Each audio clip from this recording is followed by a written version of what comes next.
Funari está stichting conhecida em comunidade para van op personen ng grande, personen die idade de rolstoel. Pero eigenlijk Funari su doelstelling está mais breed que essa aqui, está mais amplo que essa aqui. Funari eigenlijk tem para toda pessoa que tem qualquer tipo de limitação. Então Funari a três preocupação na formador para por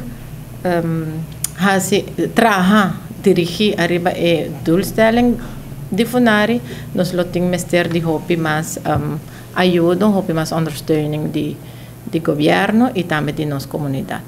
E nós também temos subsídio, o qual que nós temos, nós temos correto, né, para por chegar, alcançar para o qual que nós estamos fazendo e também agora de corta maneira tur outro que tem que entregar é just 2.6% que nós também temos que entregar isso.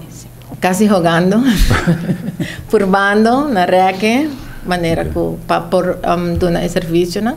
Pensei nós está aqui não, sentando com o formador para expressar a preocupação para sobre que se nós quer vai brindar esse serviço não que nós não quer, pero se está em meta para que nós aguardo opgericht, o Funari aguardo opgericht. Então, para nós por vai brindar esse serviço não maneira que está de nosso estatuto não